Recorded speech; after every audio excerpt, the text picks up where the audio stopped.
Finding one of these on your windshield can ruin your day. Parking on a university campus is always a challenge, and starting this fall, students will no longer be able to back in or pull through parking spots on campus. Some GSU students are upset with the new changes, citing it as an inconvenience.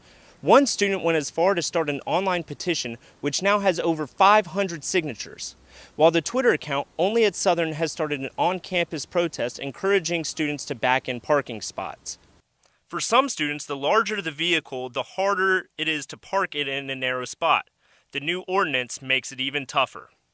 I think it's pretty pointless. A lot of folks, like my roommates, they drive big trucks. It's not always the easiest to pull into a smaller parking spot just by pulling in.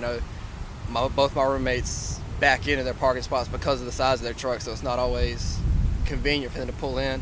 I just think it's kind of pointless to make it where you can't pull in or pull through, just so it's easier for you to write us tickets. The new rules frustrate some students because they consider them unnecessary. Try to park off campus and just walk on because I don't want to get tickets. I think it's kind of absurd to tell people that they can't park a certain way on campus. I mean, I don't know of any laws or restrictions that prevent you from backing your car into a parking space, but I think now that we're going to be able to get fined for it it's kind of creating a negative morale on campus for people that actually do park on campus. The university says the changes are due to a new system for ticketing.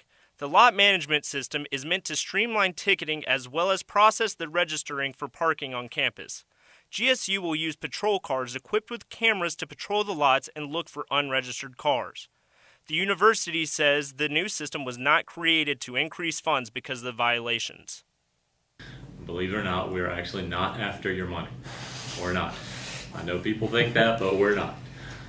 This actually will help us manage lots better so that students can actually have the parking space that they have paid for. The reason for the new parking requirements is simple.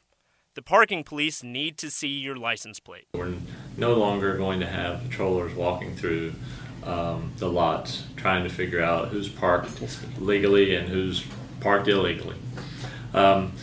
With that system, you're no longer going to need a sticker or a decal on your vehicle. Your license plate becomes your permit, basically. And unfortunately, the new parking measures may be a bit more of a hassle. It does create an inconvenience, though, and I realize that's the back end and pull through because you have to show your license plate. And the only way for us to see your license plate is make sure you pull in there facing forward. So that's the reason for the change. The cost for the new system is between $100,000 to $120,000. Violators of the parking rules will not be hit with increased fines, and the parking passes cost will be the same as before. For Eagle News, I'm Zach Garaghetti.